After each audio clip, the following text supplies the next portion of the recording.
أعوذ بالله من الشيطان الرجيم بسم الله الرحمن الرحيم Assalamualaikum warahmatullahi wabarakatuh.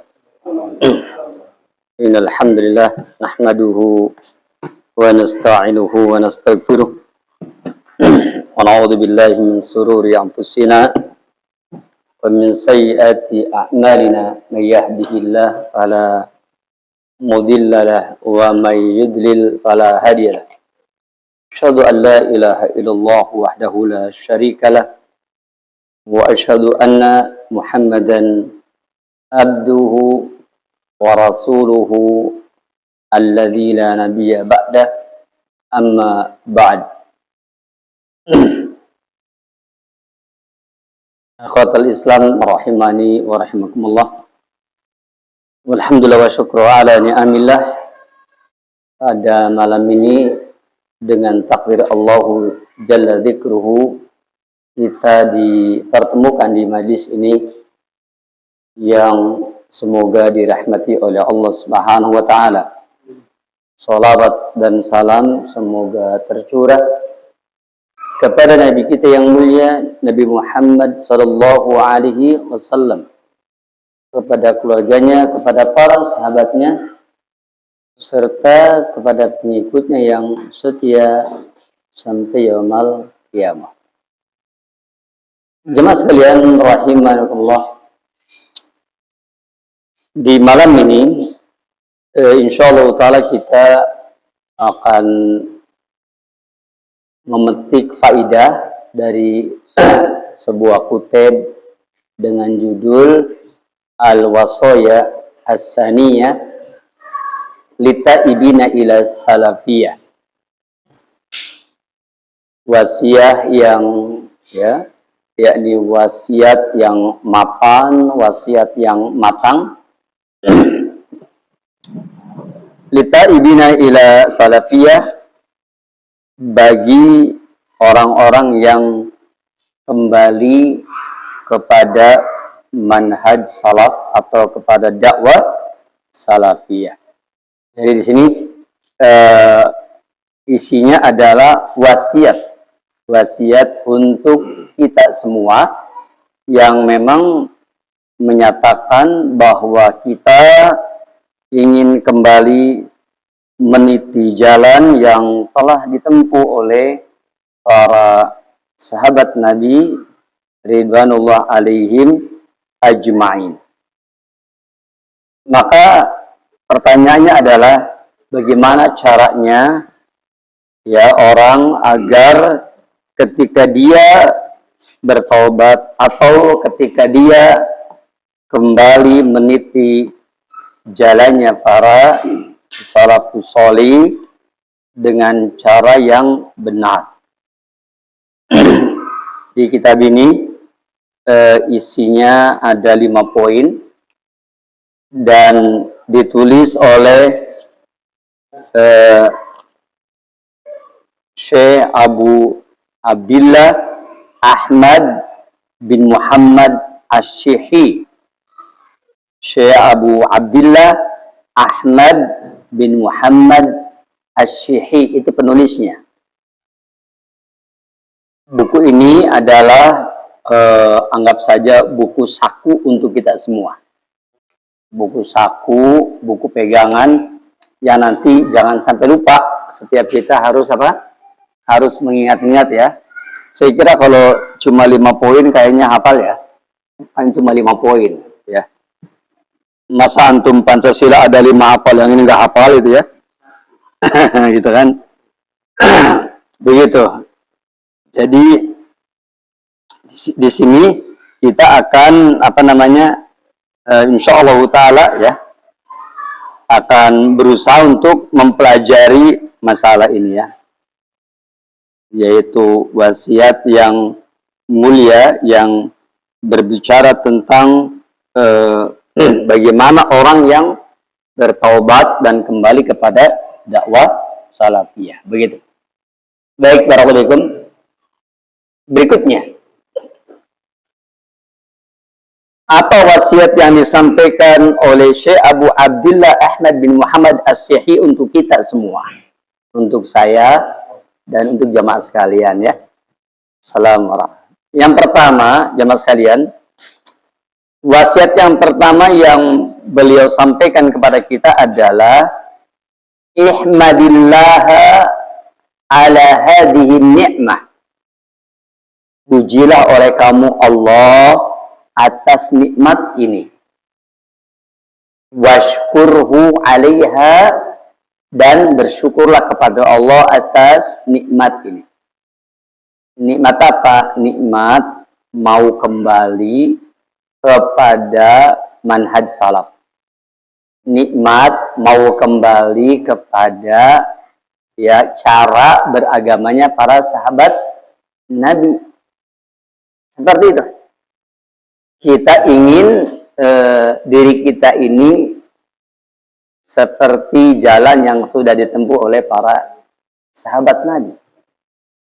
Dan wallahi, berbicara tentang urusan ini nggak bicara cerdas atau tidak cerdas, enggak. Karena banyak juga orang yang cerdas tapi nggak ngerti-ngerti, banyak juga. Ya, nggak bicara tentang ijazah sekolah kita, ya, apa S1, S2, apa S3, atau cuma SD doang itu. Enggak. Ini bicara seseorang bisa menerima tidak kebenaran. Seseorang bisa menerima tidak ya nikmat ini, yaitu nikmat siap untuk mengikuti dan meniti jalannya para sahabat Nabi.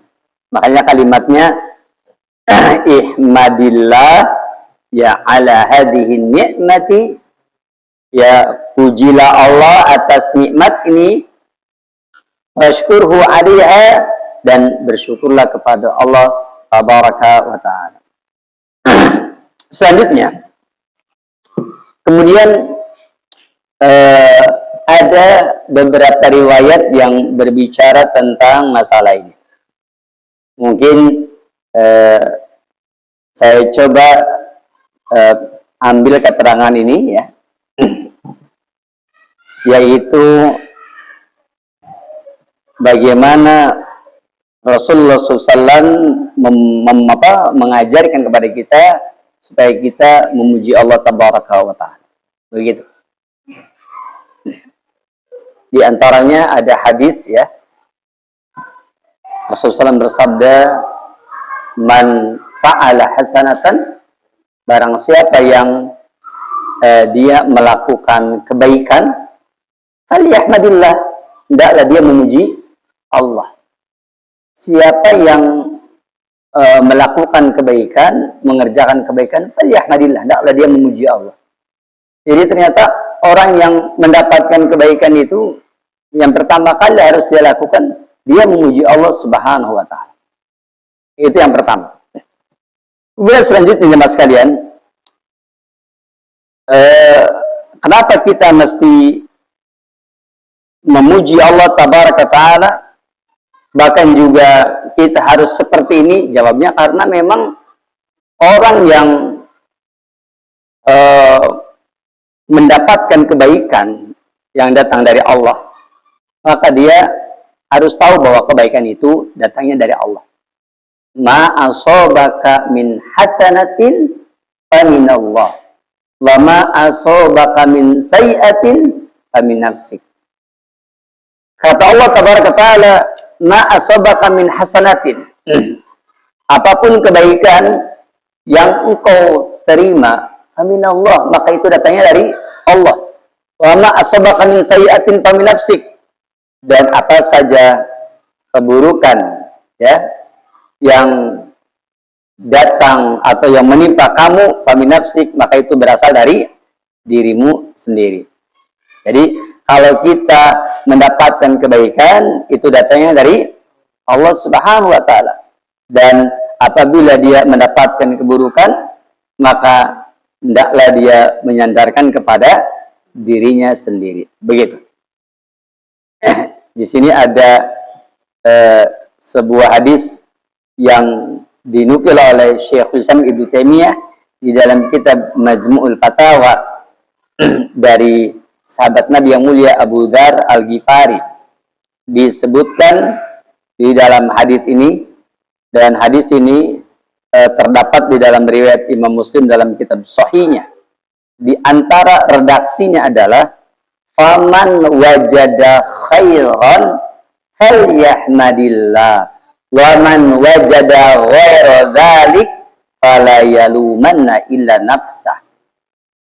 Disebutkan barang siapa yang mendapatkan kebaikan, termasuk kita mendapati, kita dimudahkan untuk paham tentang manhaj salaf. Kita mendapati, kita dimudahkan untuk mau beragama seperti beragamanya para sahabat Nabi. Kalau ada yang tanya, kenapa sih mesti seperti para sahabat Nabi? Jawabnya, karena para sahabat Nabi sudah diberikan jaminan, ya, seperti Allah berfirman, ya, di dalam Al-Quran, wasabiqunal awwaluna minal muhajirina wal ansori, terus walladzina taba'uhum bi ihsanin radhiyallahu anhum wa radu anhu. Ternyata Allah ridho kepada mereka, mereka ridho kepada Allah. Itu kepada siapa? Itu loh orang-orang muhajir, orang-orang ansor, dan juga orang yang mengikuti mereka dengan cara yang baik. Wasabiqunal awwalun minal muhajirin wal ansor. Itu salah satu bukti bahwa kenapa kita seperti tadi. Oleh karena itu, ketika kita dimudahkan untuk menerima bahwa kita memang beragamanya harus seperti beragamanya para sahabat Nabi, dan ternyata kita mengerti, kemudian kita pun menerima, kita pun kemudian legowo untuk menerima prinsip itu, maka dikatakan faman wajada khairan falyahmadillah. Siapa yang mendapati kebaikan adalah dia memuji Allah. Karena tadi sudah saya terangkan di awal, banyak juga orang yang susah ingin mengerti bahwasanya beragama itu harus mengikuti polanya para sahabat Nabi. Banyak yang susah menerima pemahaman itu, tuh banyak yang susah. Ya. Namun sebaliknya, waman wajada ghaira dzalik, dan siapa yang mendapati selain itu, yakni selain kebaikan. Termasuk, ya, yang selain kebaikan adalah susah untuk bisa menerima, supaya cara beragama kita seperti cara beragamanya para sahabat Nabi. Maka fala yalumanna ila nafsahu.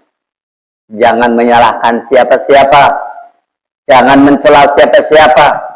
Fala yalumanna illa nafsahu, maka ya janganlah dia mencela kecuali kepada dirinya sendiri. Nah, ini poin yang pertama, ya.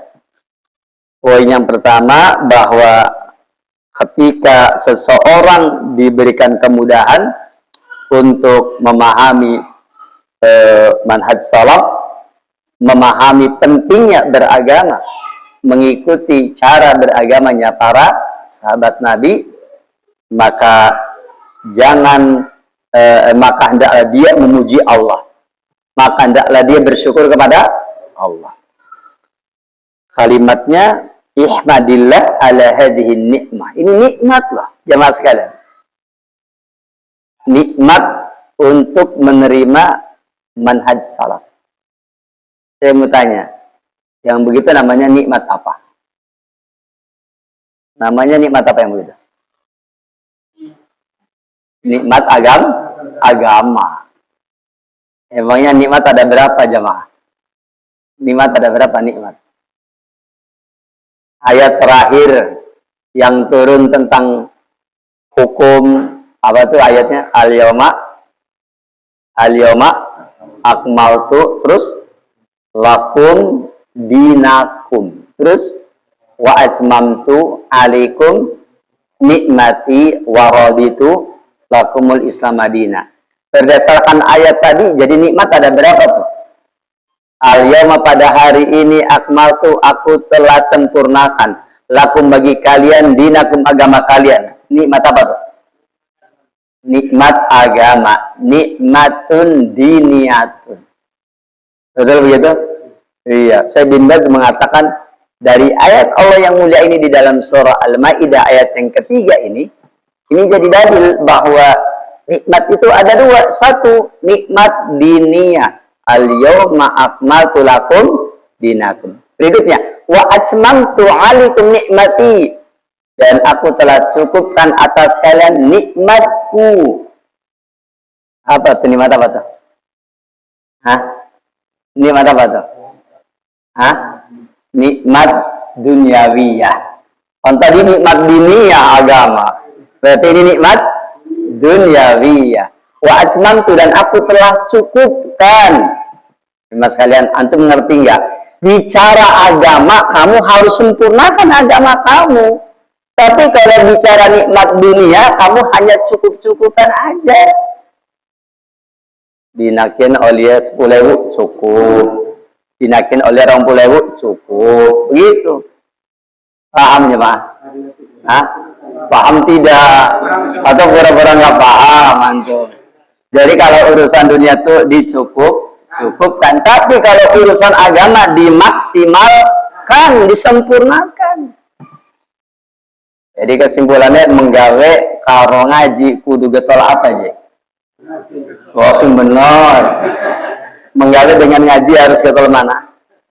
Menurut ayat ini harus getol ngaji, kenyataannya getol menggawe. Betul tidak? Padahal kita kan tahu, kata para ulama, kalau kamu ingin urusan dunia kamu tuh beres, maka beresin dulu urusan agama kamu, hubungan kamu dengan Allah. Jadi kalau jamaah pengen usahanya getol dan sukses, maka belajar agamanya harus lebih getol. Udah gitu aja rumusnya. Jadi barang siapa yang menuntut ilmunya malas, tapi bekerjanya luar biasa, hasilnya biasa-biasa. Begitu. Siapa yang urusan agamanya luar biasa, dunianya biasa, hasilnya luar biasa. Antum, saya kira di antara antum mungkin ada yang pernah di Arab Saudi, ya kan? Itu kalau orang Arab Saudi kerjanya gimana? Hah? Biasa aja ya? Ya nyantai aja kan? Iya, orang Arab Saudi itu kerjanya nyantai. Nyantai, tetapi giliran datang waktu sholat mereka segera sholat. Tetapi pertanyaannya, lebih makmur mana? Arab Saudi dengan ya di sini nih, lebih makmur mana? Padahal mereka urusan dunianya nyantai, tapi urusan agamanya mereka luar biasa. Ini faedah jamaah ya, faedah ayat yang tadi.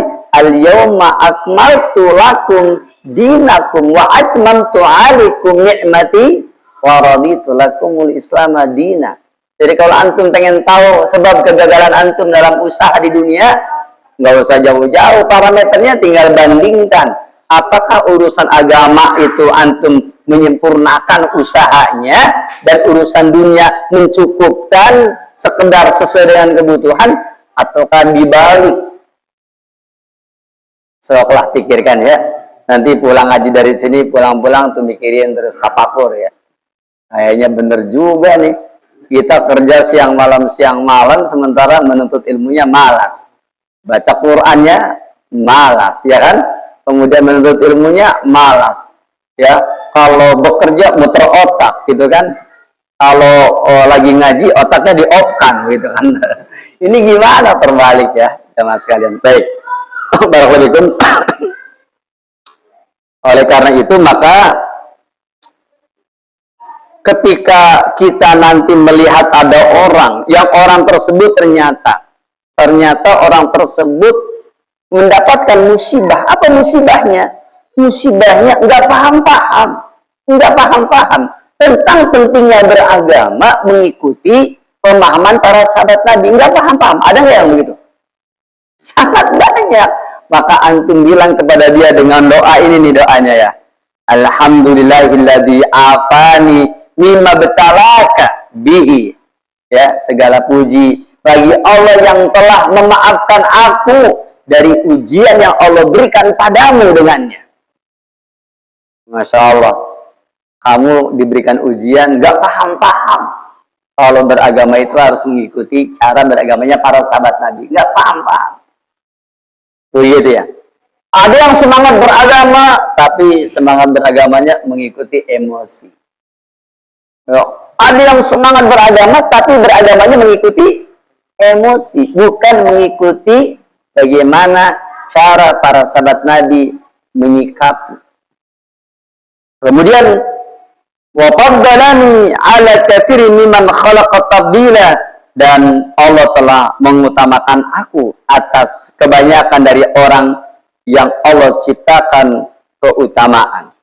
Ini adalah doa yang dibacakan kepada orang yang orang tersebut ternyata mengalami kesulitan untuk mengerti tentang pentingnya meniti manhajnya para sahabat Nabi. Barakallahu.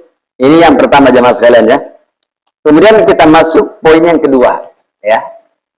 Yang kedua, tadi kan sudah ihmadillah ala hadhihi nikmah, berpujilah Allah atas nikmat ini. Dan kita tahu asyukru fi muqabalati nikmat, bersyukur ketika menghadapi nikmat. As-sabru fi muqabalati baliyah, bersabar ketika menghadapi baliyah, kesulitan. Ya, bala bencana, malapetaka. Nah, kemudian di sini disebutkan ya bahwasanya alhamdu ra'su syukri, yang namanya alhamdu itu adalah ra'su syukri, yaitu pangkal dari rasa syukur.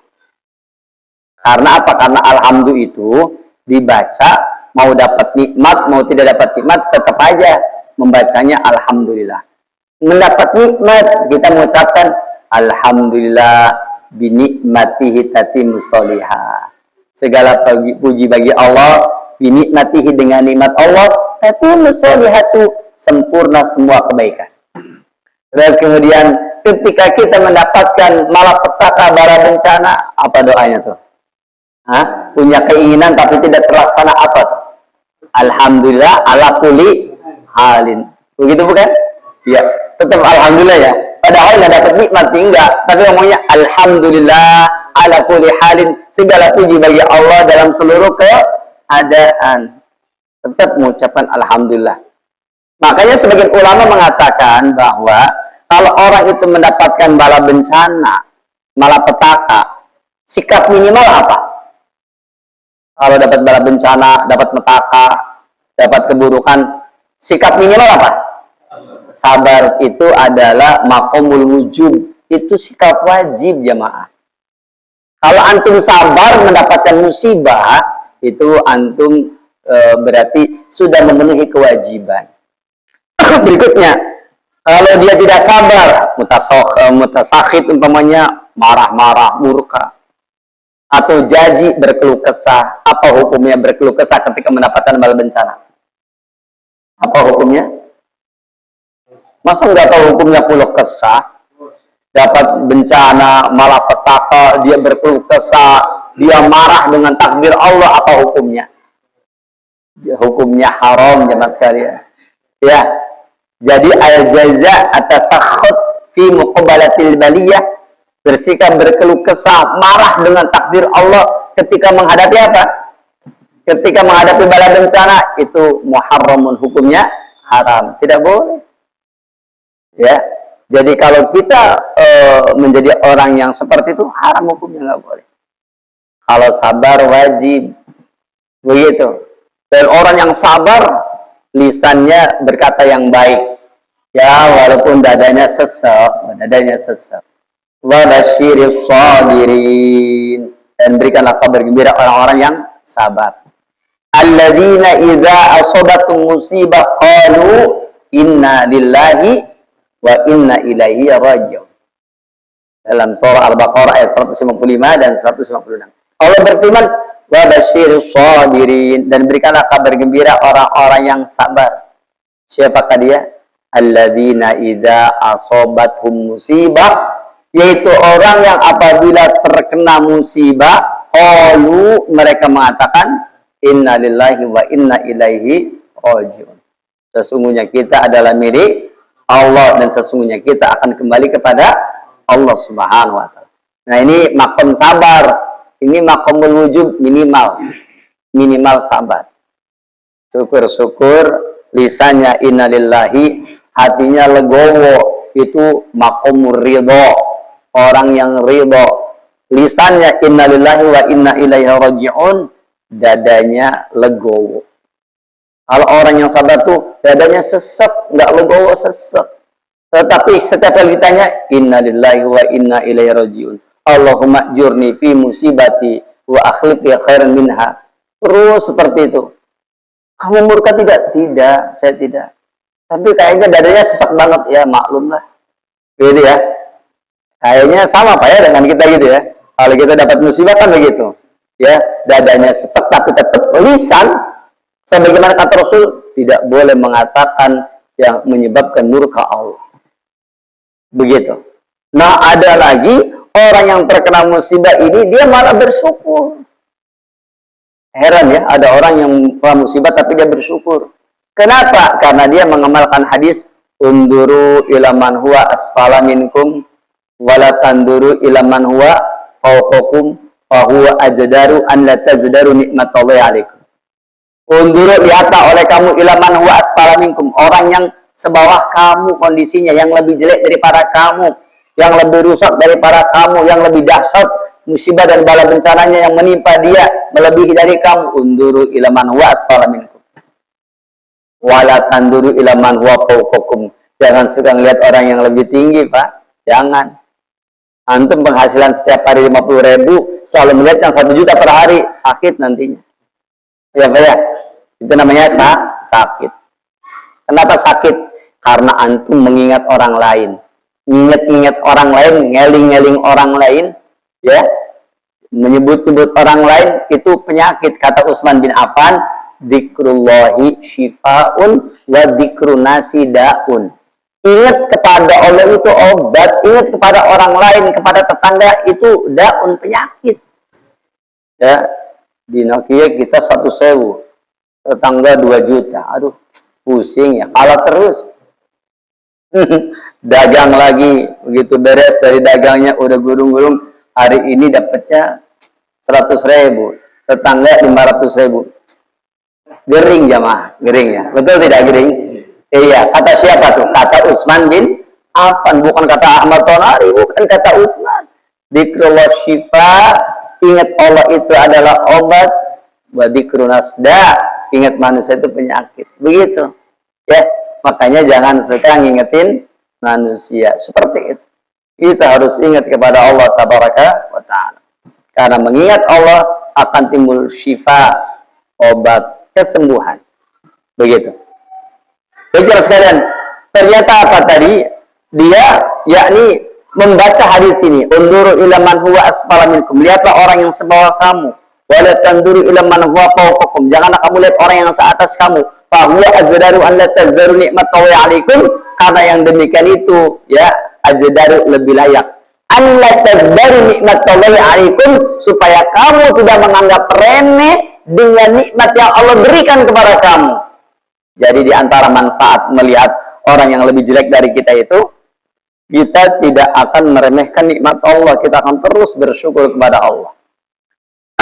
Lihat 100.000, tetangga 10.000, oh masih gede kita lah itu, masih gede kita. Jadi kalau urusan duit itu jamaah lihatnya tetangga. Kalau tetangganya lebih kecil, alhamdulillah. Jangan lihat tetangga yang sebelah, ya begini jangan. Ya. Jadi kalau istri kita ngomong, Mas, berapa sekian? Oh, kecil tetangga yang itu, kamu jangan ke sana, ke sini aja. Kenapa? Kata Rasulullah, ya. Ya, kata Rasulullah. Makanya diapalin hadisnya jamaah. Ini malah terjemahnya lah, diapalin. Ya, unduri ila man huwa asfala minkum. Ya, orang yang sebawah kamu. Baik, barakallahu. Berikutnya apa yang kedua? Kalau kita sudah kembali kepada manhaj para sahabat Nabi, yang kedua adalah thalabul ilmi asasun fi tashih taubatik. Yang kedua adalah menuntut ilmu merupakan pilar utama bukti benarnya taubatmu. Jadi jangan mengakunya saja kita mengikuti manhajnya para sahabat Nabi, tapi kita ini nggak suka ngaji jemaah. Ini benar, ini kembali kepada bagaimana cara sahabat Nabi beragama. Ya betul. Tapi kayaknya di majelis ilmu nggak suka hadir. Oh sibuk aja tadi ya. Ya. itu berarti cuma ya hiasan bibir saja. Bukti bahwa kita ini adalah orang yang kembali mengikuti jalan beragamanya para sahabat Nabi, buktikan hadir terus di majelis ilmu. Teman sekalian, kalau kita menuntut ilmu itu yang penting menuntut ilmunya ataukah pinternya? Yang penting apa? Menuntut ilmu, jamaah, bukan pinternya. Pinter itu urusannya nanti. Ya, itu urusannya nanti. Karena target orang menuntut ilmu itu bukan pinter. Dia menuntut ilmu, lalu kemudian dia beramal dengan ilmu ini. Meskipun dia mungkin nggak hafal, apalagi teks Arabnya, teks dalilnya nggak hafal, nggak ada masalah. Yang penting saya sudah pernah ngaji begini, kurang lebihnya, kalau pakai bahasa apa, bahasa daerah sini begini, ya, bahwa beragama itu begini, sudah cukup sementara, ada kemampuannya kan segitu. Begitu, itu namanya menuntut ilmu adalah pilar utama sebagai bukti bahwa kita adalah orang yang ya benar-benar bertaubat, benar-benar ingin memperbaiki jalan hidup kita. Begitu caranya. Nah, kalau kita seperti ini, maka insya Allah Ta'ala kita akan mendapatkan banyak faidah, karena kita kan sudah tahu ya berkenaan dengan pentingnya menuntut ilmu. Seperti kata Rasulullah, man salaka tariqan yaltamisu fihi ilman sahalallahu bihi tariqan ilal jannah. Apa kata Rasulullah? Man salaka tariqan, barang siapa yang menempuh satu jalan yaltamisu fihi ilman, yang dia mencari di jalan itu ilmu, sahalallahu bihi tariqan ilal jannah, Allah akan mudahkan bagi dia jalan menuju surga. Jadi di antara jalan tol menuju surga dengan menuntut ilmu, bukan pinter. Pinter bagaimana nanti? Yang penting menuntut ilmu. Kenapa demikian? Al ilmu bitta'allum. Ilmu itu dengan cara belajar. Ya, yang wajib itu menuntut ilmunya loh, bukan pinternya. Pinter itu tambahan. Ya, tambahan. Dan kalau sampean ini ngaji ini kelalen maning itu alhamdulillah.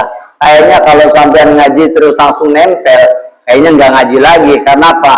Materi ustadznya suka berulang. Mau apal kita guys, apa? Jadi di antara manfaatnya ya rada bodoh sedikit tuh gitu tuh. Jadi tawadu, rendah hati ya. Betul tidak jamaah? Iya, kalau sampean pinter-pinter Pak, seorang belum ngaji lagi. Banyak nggak orang yang udah pinter nggak mau ngaji lagi? Banyak ya? Banyak. Padahal barakallahu fikum, saya mau tanya, sebenarnya yang lebih butuh kepada ilmu itu orang yang berilmu, ahli ilmu, ataukah orang yang tidak berilmu? Orang yang berilmu, bukan orang yang tidak berilmu. Yang lebih wajib ngaji itu adalah orang yang berilmu, karena orang yang berilmu suka ditanya. Sedangkan sampean yang tidak berilmu mau ditakoni mual. Betul tidak? Itu. Jadi harusnya yang suka rajin itu siapa? Ustadz ya. Ustadz itu harus rajin ngaji itu. Kalau sampai mau sepuluh orang ngerti ya. Orang bodoh ya pasti ngaji ya. Begitu jemaah sekalian. Antum bisa lihat kalau nggak percaya apa yang saya terangkan ini. Itu di dalam kitab Jami' Bayanil Ilmi wa Fadli, yaitu kumpulan penerangan tentang ilmu dan keutamaannya, buah karya Imam Ibnu Abdul Bar. Atau sampean bisa lihat di dalam kitab Iqtidaul Ilmi Al-Amal, yaitu Iqtidaul Ilmi Al-Amal, konsekuensi ilmu itu beramal. Di kitab itu banyak diterangkan tentang pentingnya orang yang sudah punya ilmu, yakni untuk menuntut ilmu. Kalau orang bodoh mah nggak usah disuruh lagi, udah aku bodoh pasti ngaji dia. Ya, begitu. Tapi kalau orang yang sudah merasa pintar, itu biasanya susah kalau untuk menuntut ilmu. Apalagi para ulama zaman dahulu, mereka menuntut ilmu dari 3 kalangan. Dari orang yang sebawahnya, supaya dia rendah hati. Dari orang yang setara dengannya, supaya hilang rasa hasad. Dan dari orang yang lebih tinggi darinya, supaya banyak mengambil faedah ilmu. Itulah pentingnya menuntut ilmu dari 3 kalangan. Menuntut ilmu kepada pihak yang sebawah kita, menuntut ilmu dari orang yang setara dengan kita, dan menuntut ilmu dari orang yang lebih tinggi dari kita. Begitu caranya. Jadi hadis man salaka thariqan, barang siapa yang menempuh satu jalan, yaltamisu fihi ilman, yang dia mencari padanya ilmu, maka sahalahu Allahu bihi thariqan ilal jannah, Allah akan mudahkan bagi dia jalan menuju surga Allah Subhanahu wa taala. Maka hadis Nabi yang mulia ini luar biasa. Karena apa? Karena di dalam riwayat Imam Muslim ini, Nabi kita yang mulia menerangkan siapa yang menempuh satu jalan yang dia mencari ilmu padanya, Allah mudahkan bagi dia dengan ilmu tersebut jalan menuju surga. Jadi jalan tol masuk surga diantaranya dengan menuntut ilmu. Makanya kalau mau ngaji tuh ngomongnya jangan ngaji, mau kemana? Mau mencari jalan menuju surga, begitu supaya lebih mantap. Kalau mau kemana ngaji, kata orang yang dengar jawaban kita tuh, oh arti ngaji.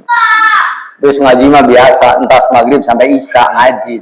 Tapi kalau antum jawab mau meniti jalan menuju surga, itu tetangganya akan kaget. Oh ternyata menuntut ilmu itu adalah jalan cepat, jalan tol menuju surga. Coba sok apa terjemahnya kalau bukan jalan tol? Barang siapa yang meniti satu jalan yang padanya dia menuntut ilmu, Allah mudahkan bagi dia jalan menuju surga. Allah mudahkan bagi dia jalan menuju surga. Jalan yang paling mudah namanya apa? Jalan tol. Iya kan? Jalan yang paling mudah jalan tol, jalan yang paling cepat jalan tol, begitu kan? Jadi kalau ada jalan tol ternyata gendal-gendul, tidak sah jadi jalan tolnya. Ya. Betul lah, betul ya Pak? Iya, ada jalan tol gendal-gendul tidak sah jadi jalan tolnya, karena jalan tol itu harusnya mudah, harusnya cepat. Baik. Ini adalah dalil bahwasanya thalabul ilmi asasun fitasi taubati. Bukti kalau kita ini kembali kepada manhaj para sahabat Nabi, maka kita harus apa tadi? Kita harus ya menuntut ilmu. Ya. Nabi kita yang mulia bersabda dalam ayat yang lain, man kharaja fi talabil ilmi, barang siapa yang keluar dalam rangka menuntut ilmu, masya Allah. Barang siapa yang keluar, man kharaja fi talabil ilmi, fahuwa fi sabilillah, maka dia berada di jalan Allah hatta yarji'a, sampai dia kembali dari rumah menuju ke tempat ini, termasuk man kharaja fi talabil ilmi. Iya, siapa yang keluar dari rumahnya dalam rangka menuntut ilmu, itu dalil jamaah sekalian bahwa menuntut ilmu itu jangan manggil ustaz ke rumah antum, jangan, tapi antum mendatangi majelis ilmu, begitu kan. Man kharaja fi talabil ilmi, siapa yang keluar dalam rangka menuntut ilmu, fahuwa fi sabilillah, maka dia berada di jalan Allah hatta yarji'a, sampai dia kembali. Nah, hadis ini, man kharaja fi talabil ilmi, barang siapa yang keluar dalam rangka menuntut ilmu, maka fahuwa fi sabilillah, maka dia berada di jalan Allah.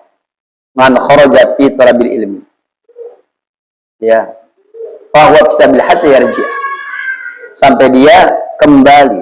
Masya Allah. Hadis ini yakni dijelaskan oleh para ulama kita. Apa makna dari hadis ini? Man kharaja fi talabil ilmi kana fi sabilillah hatta yarji'a. Jawabnya, ini hadis memberikan pelajaran kepada kita bahwa orang yang keluar dari rumah datang ke majelis ilmu itu sedang berada di jalan Allah sampai dia kembali. Hatta yarji'a, sampai dia kembali. Dan mudah-mudahan kita pun berada di jalan Allah Subhanahu wa ta'ala. Itu poin yang kedua ya, bagi orang yang kembali ya, yakni meniti jalannya para sahabat Nabi. Dan orang yang menuntut ilmu, maka dia adalah orang yang orang yang menuntut ilmu adalah orang yang dapat menghilangkan syubhat, ya, kesamaran-kesamaran pemahaman, kerancuan pemahaman. Apalagi zaman sekarang jemaah ya, zaman YouTubean itu yang namanya ajaran di YouTube itu, dari mulai ajaran yang paling hak sampai kepada ajaran yang paling batil ada semua. Ya. Jadi kalau sampai pengen ngaco lewat YouTube bisa. Kalau pengen pengen selamat di YouTube bisa. Nanti akan dikembalikan kepada motif kita apa, ada semua itu. Makanya menuntut ilmu untuk menghilangkan syubhat, kerancuan berpikir. Di zaman sekarang ini banyak sekali orang yang cara berpikir beragamanya rancu. Banyak, tetapi tidak sadar. Apalagi kalau kerancuannya disertai dengan keilmuan dan keilmiahan, seolah-olah ilmiah begitu. Padahal seandainya saja dikupas oleh yang ahlinya, oleh ahli ilmu, akan ketahuan tentang kerancuannya. Namun terkadang sebagian kita nggak ngerti, karena kita ini orang-orang yang awam. Itulah pentingnya terus ketika kita ini awam, maka semangat kita dalam menuntut ilmu. Saya ingetin, kita ini semangatnya menuntut ilmu, bukan semangatnya menyala-nyalakan orang, ya, tapi menuntut ilmu. Nanti kalau antum sudah paham betul, ketika menyalahkan orang juga, misalnya dengan ilmu, begitu, ya. Apalagi sekarang kan banyak konten-konten di mana di YouTube itu, yaitu konten-konten saling berbantah-bantahan, ya. Banyak itu di YouTube tuh. Nah, itu antum harus hati-hati itu. Ya, seperti itu ya. Itu mereaksi video ini, video itu dan seterusnya. Itu harus hati-hati. Makanya lebih baik sudah saja yang begitu tinggalkan, antum tetap fokus menuntut ilmu. Seperti itu. Baik, barakallahu. Kemudian yang ketiga ya. Bagaimana caranya supaya kita menjadi hamba Allah yang betul-betul kembali kepada manhaj yang hak dan mengikuti manhajnya para sahabat Nabi. Yang ketiga ditulis oleh Syekh Abu Abdullah Ahmad bin Muhammad Asli, kata beliau, ibda fi ta'allumi usuluddin, usuli sunnat wal jamaah. Ibda, mulailah oleh kamu fi ta'allumi usuli ahli sunnat wal jamaah, mempelajari pokok-pokok ahli sunnah wal jamaah. Pokok-pokok ahli sunnah wal jamaah. Apa di antara pokok-pokok ahli sunnah wal jamaah? Contohnya, ya, takdimun nakli alal akli, mendahulukan penukilan yang datang dari kitab dan sunnah daripada mendahulukan akal. Begitu. Itu contoh prinsip-prinsip ahli sunnah wal jamaah. Ya, apa itu? Takdimun nakli alal akli, mengedepankan penukilan yang datang dari kitab dan sunnah daripada mengikuti akal. Itu contoh mempelajari mempelajari pokok-pokok prinsip-prinsip ahli sunnah wal jamaah. Jangan lupa, ibda fi ta'allumi usuli ahli sunnah wal jamaah, mulailah mempelajari prinsip-prinsip ahli sunnah wal jamaah. Mudah-mudahan malam ini kita selesaikan isi kitab ini ya, walaupun secara global gitu ya. Nanti bulan depan barangkali ya, nanti kita lanjutkan lagi dengan prinsip-prinsip yang lain. Kan di sini sudah ada informasinya. Satu, memuji Allah dan bersyukur kepada Allah.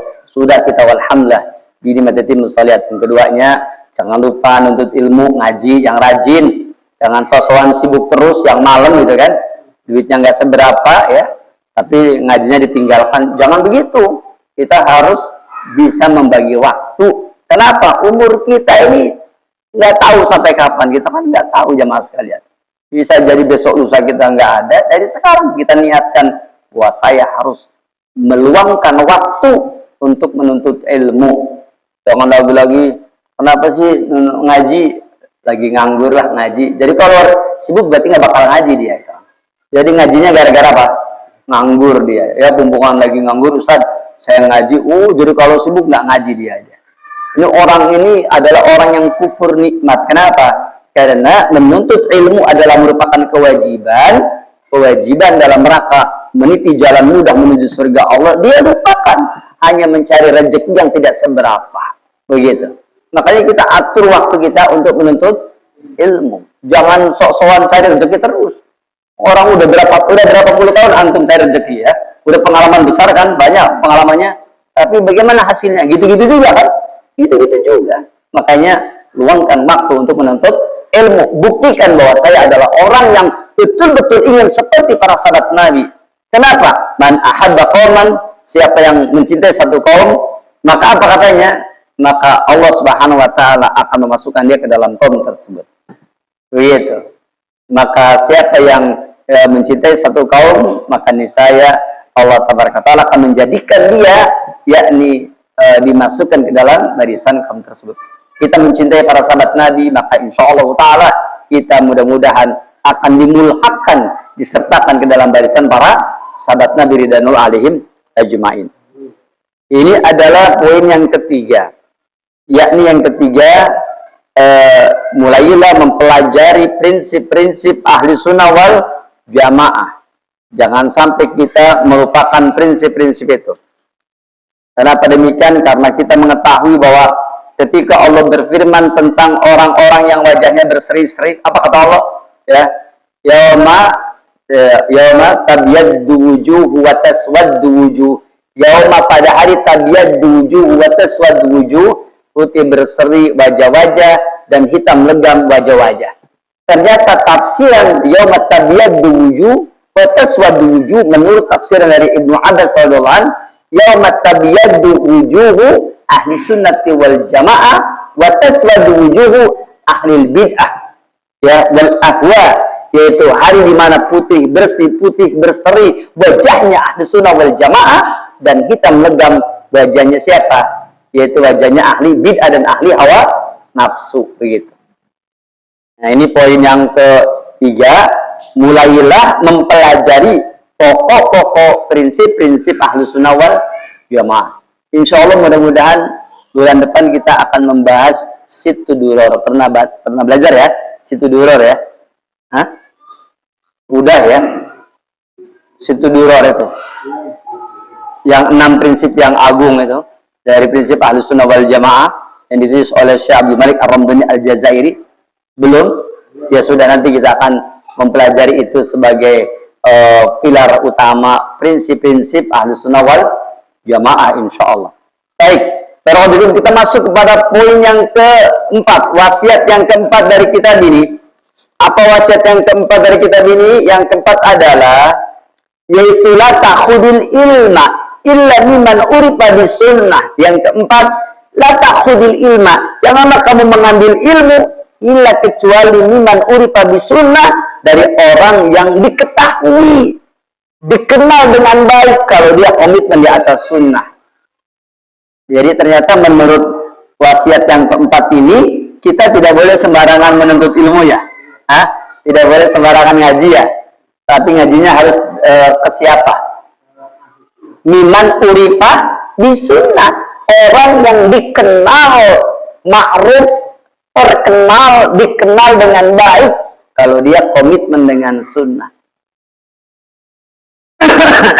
Ini bukan kata saya loh, ini kata penulis kitab ini nih. Jadi kalau menuntut ilmu itu dari siapa? Orang yang dikenal baik kalau dia komitmen dengan sunnah. Kalau ada yang tanya, jadi siapa namanya Ustaz? Ahli sunnah. Apa itu makna ahli sunnah? Kata Imam Ahmad, ahli sunnati alladzina yasta'miluna sunnah, orang yang beramal dengan berpijak kepada sunnah. Begitu ya. Apa itu sunnah? Kata Syekh Amr Abdul Insalim di dalam kitab beliau, ya, kitab Ad-Durbah, beliau menerangkan di dalam kitab tersebut, Ad-Durbah fi Takwinil Malakah, menerangkan bahwa yang namanya sunnah itu adalah yaitu kullu masohaan Rasulullah SAW, semua yang sah, yang absah, benar, dan terbukti datang dari Nabi, itu namanya sunnah.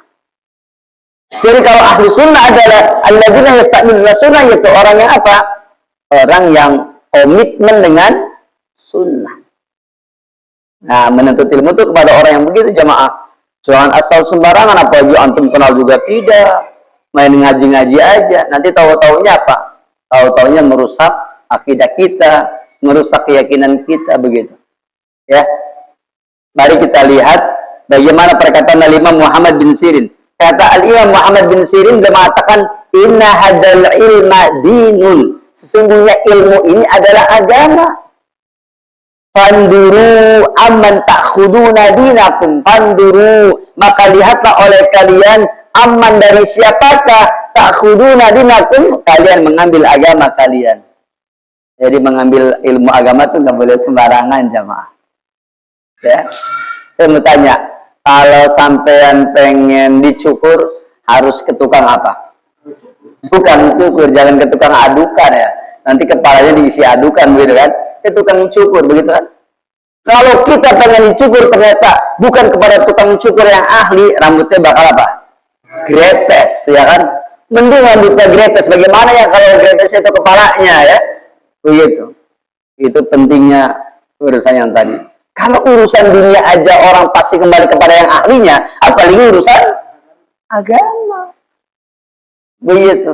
Ini kata Muhammad bin Sirin, seorang tabi'in. Dia mengatakan, inna hadzal ilma din. Sesungguhnya ilmu ini adalah agama. Fanduru amman ta'khuduna dinakum. Maka ambillah oleh kalian, ya, yakni maka lihatlah oleh kalian, perhatikan oleh kalian, amman ta'khuduna dinakum, dari siapa kalian ambil ilmu kalian.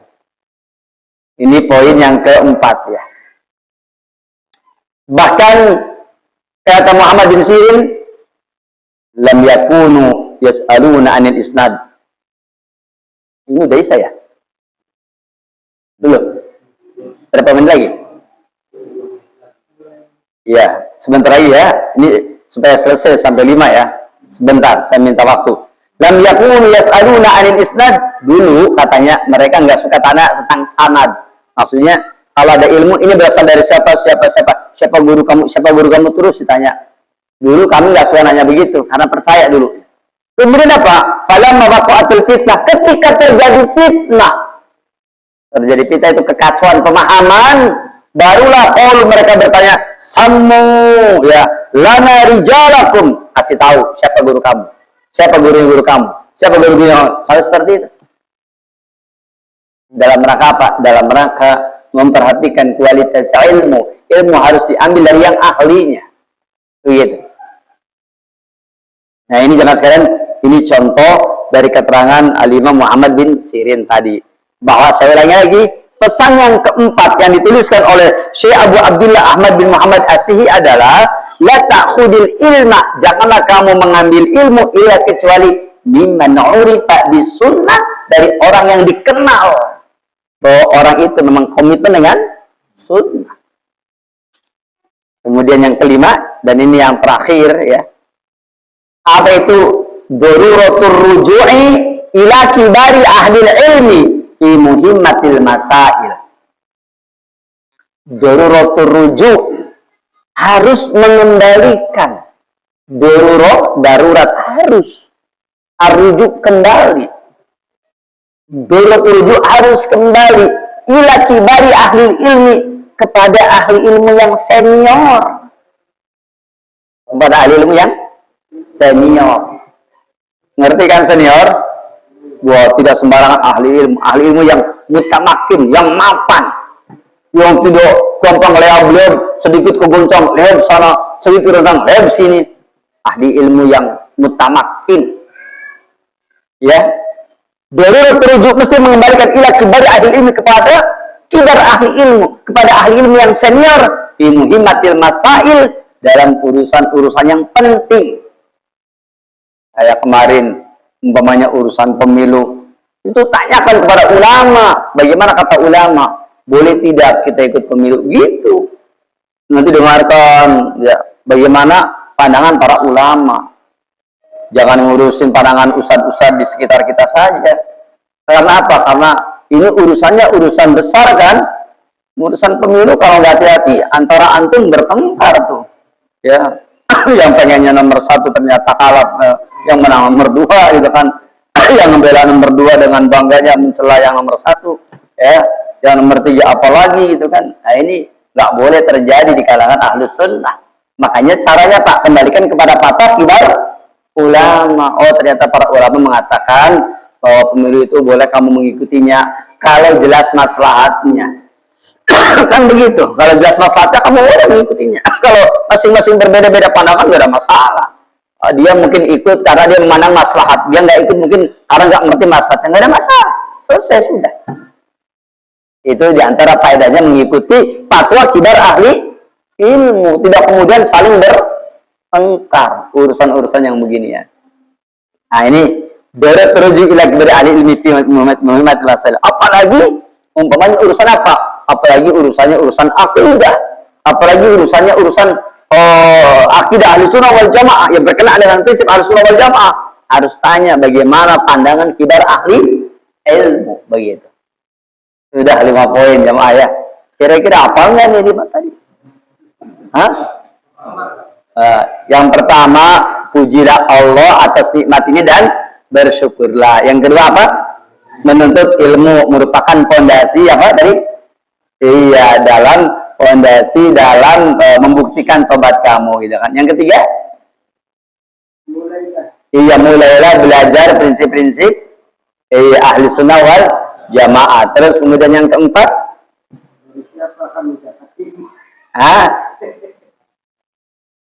Apa yang keempatnya? Belajar kepada orang yang kenal baik. Iya, maka belajarlah kamu kepada orang yang kamu kenal bahwa dia memiliki keutamaan, memiliki dia dikenal ma'ruf dengan ahli ilmu ya. Terus yang kelimanya, mengembalikan urusan yang penting ya kepada ahli ilmu yang senior. Oke, saya kira cukup insyaallah taala, semoga bermanfaat, semoga berfaedah. Dan yang 5 poin ini tolong diingat-ingat ya, supaya nanti kita bisa menjadikannya sebagai pegangan dalam kehidupan kita. Saya kira cukup ya. Ya, silakan barangkali ada pertanyaan.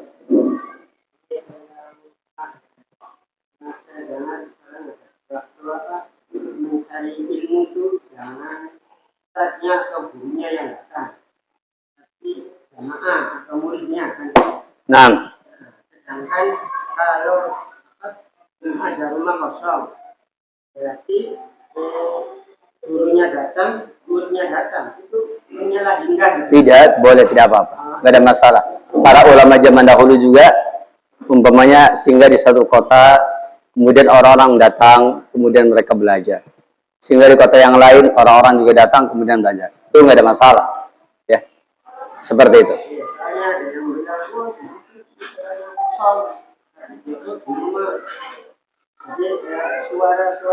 Kalau menuntut ilmu, memang yang baik, yang utama adalah di masjid. Menuntut ilmu yang utama di masjid. Dan kita melihat sampai hari ini, di antara majelis ilmu yang sangat bermanfaat adalah Ma'had Haramain, Haram Makki, Haram Madani. Ma'had Haram di Mekah, banyak sekali ulama-ulama yang sekarang menjadi kibar ulama, itu setelah mereka keluar dari Universitas Islam Madinah, mereka belajar lagi di Ma'had Haram, Haram Makki atau Haram Madani. Dan memang belajar di masjid itu lebih utama daripada belajar di tempat lain, termasuk di madrasah, di mana. Tetap yang lebih utama di mana? Di masjid. Nabi kita yang mulia dari zaman dahulu, beliau tidak punya majelis kecuali di mana? Di masjid. Walaupun tetap ilmunya disebarkan di berbagai situasi dan kondisi. Terkadang beliau mengajarkan ilmu di atas unta, di atas kuda, dan seterusnya. Atau di atas tempat yang lain. Tetapi yang paling banyak dilaksanakan oleh Nabi adalah di mana? Di masjid. Jadi itu sifatnya abduliyah. Tetapi boleh saja kita mengajarkan ilmu di suatu rumah umpamanya. Ada rumah yang kosong, rumah yang tidak dihuni oleh seseorang, kemudian kita mendatangi majelis itu dan itu menjadi majelis ilmu, nggak ada masalah. Walaupun tadi saya katakan bahwa tetap menuntut ilmu di masjid lebih afdol ya. Demikian, wallahu a'lam. Sementara dulu ditambah lagi. Bahkan di dalam kitab Tadhkiratus Sami wa Adabul Muta'allim, itu yang bagus adalah ketika di majelis ilmu, seorang ahli ilmu ketika mengajarkan itu dengan menghadap ke arah kiblat. Itu kalau di kitab Tadhkiratus Sami wa Adabul Muta'allim, itu menghadap ke kiblat begitu. Makanya kalau kita di Masjid Nabawi ya, di Masjidil Haram, itu mereka itu ketika mengajar kemana arahnya? Ke arah kiblat ya, berbalik begitu. Jadi menghadap ke arah kiblat begitu. Mustaminya yang membelakangi. Itu mengikuti pola yang ada pada kitab Tadhkiratus Sami ya. Begitu. Ya silakan. Nah, maksudnya kan banyak teman apa yang bilang. Nah, berarti kurang berdakwah atau kurang sabarnya. Karena kenapa saya pindah ke rumah yang kosong untuk gimana saja? Karena di musola tersebut tidak nyaman. Mana yang lebih baik? Apa terus walaupun tantangan rindang harus di musola? Apa ya tadi boleh di rumah juga maksudnya lebih baik lah, lebih nyaman. Nggak ada masalah. Di rumah nggak ada masalah. Baik, silakan. Misalnya apa di rumah?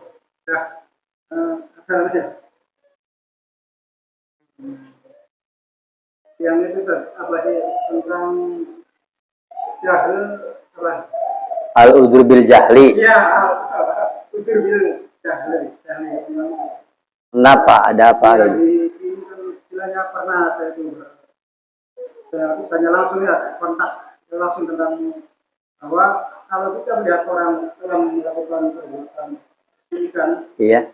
kalau misalnya sebagian dilakukan jelas mereka itu tidak kafir. Tapi kalau yakin bahwa dia itu adalah kafir, gimana?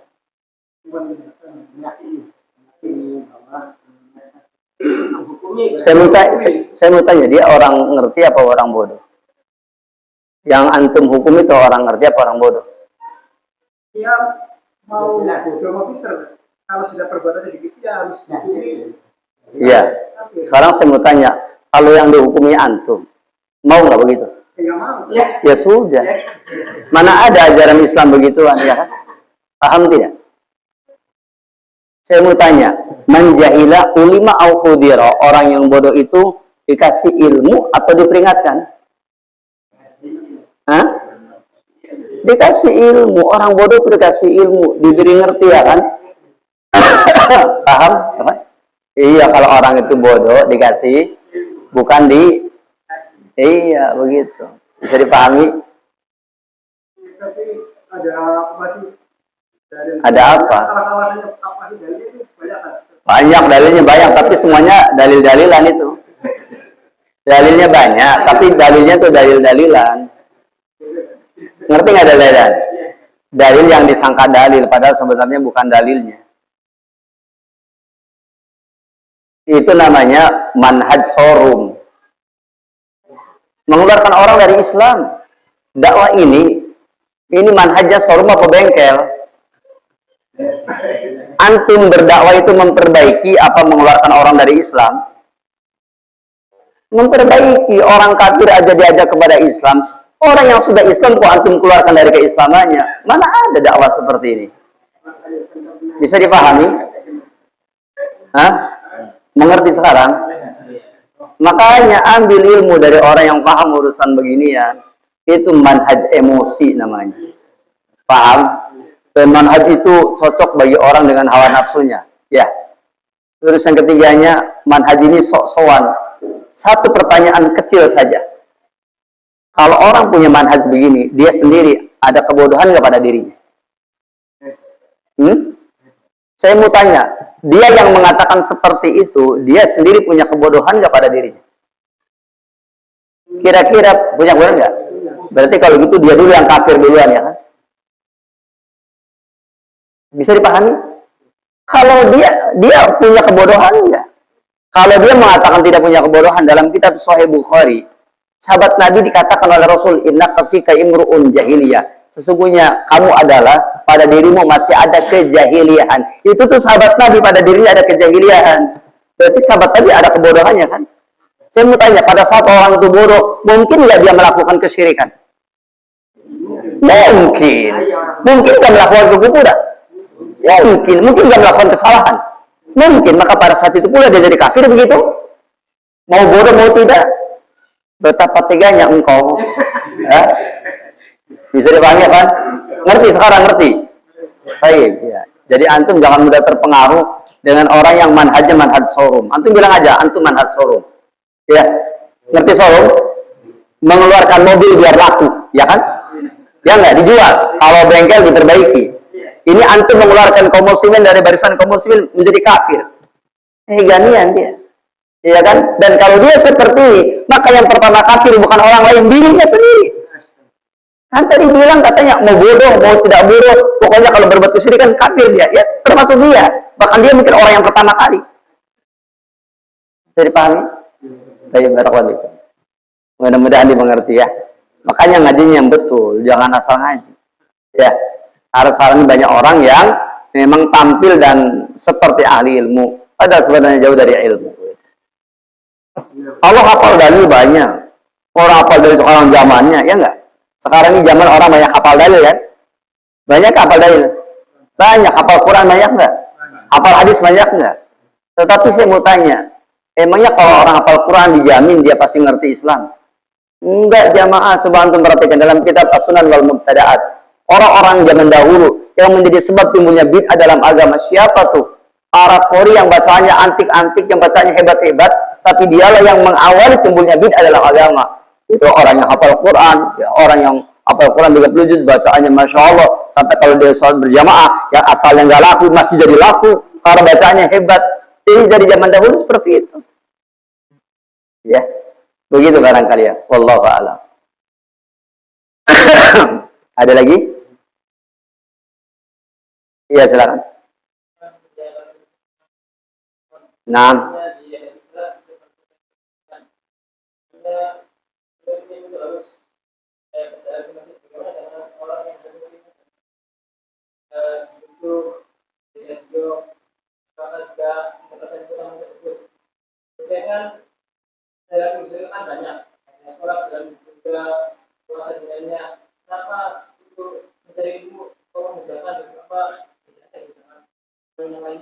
Iya, supaya antum enak jawabannya.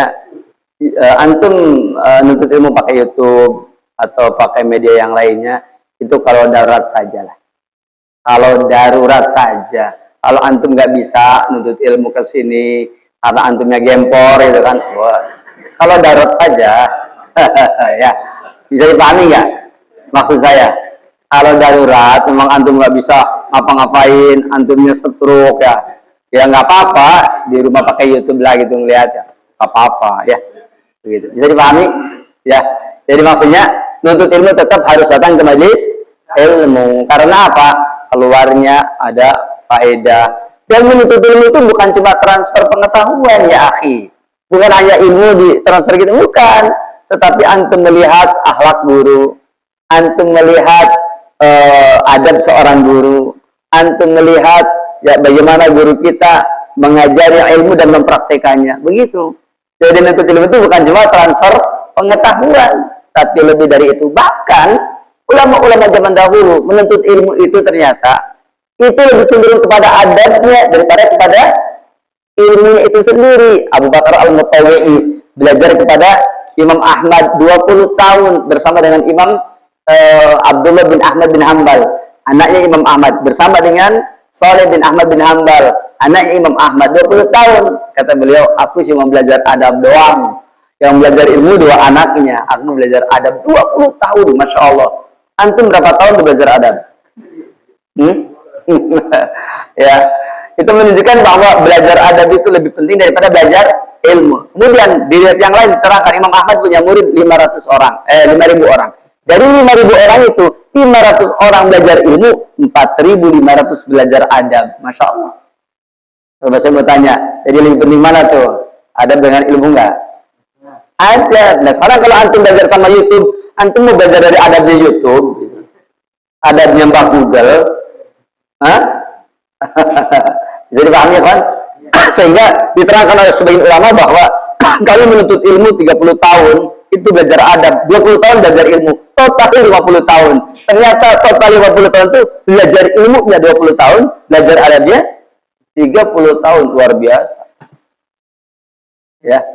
30 tahun belajar adab, 20 tahun belajar ilmu. Ternyata apa? Belajar adab harus lebih banyak daripada belajar terakhir ya. Belajar ilmu tanpa belajar adab ibarat sayur kebanyakan garam. Coba kira-kira gimana rasanya? Asin ya kan? Kira-kira kalau ada sayur kebanyakan garam bisa dimakan nggak? Bisa dimakan. Itu dalil bahwa kalau ada orang yang belajar, belajar ilmu, ternyata dia ini akhlaknya jelek banget. Itu mungkin kebanyakan apa tuh? garam dia ya. Kebanyakan garam sehingga tidak bisa dikonsumsi begitu ya. Tetapi kalau dia banyak adabnya, tentunya airnya walaupun hambar, gampang tinggal dikasih garam dikit aja udah kerasa begitu. Itulah pentingnya belajar adab, bahkan lebih utama dibandingkan dengan belajar ilmu. Saya kira cukup insya Allah ya sampai di sini. Sampai berjumpa lagi insya Allah taala di bulan depan insya Allah kita akhiri di sini. Subhanaka Allahumma hamdik asyhadu an la ilaha illa anta astaghfiruka wa atubu ilaik. Assalamualaikum warahmatullahi wabarakatuh. Waalaikumsalam warahmatullahi wabarakatuh.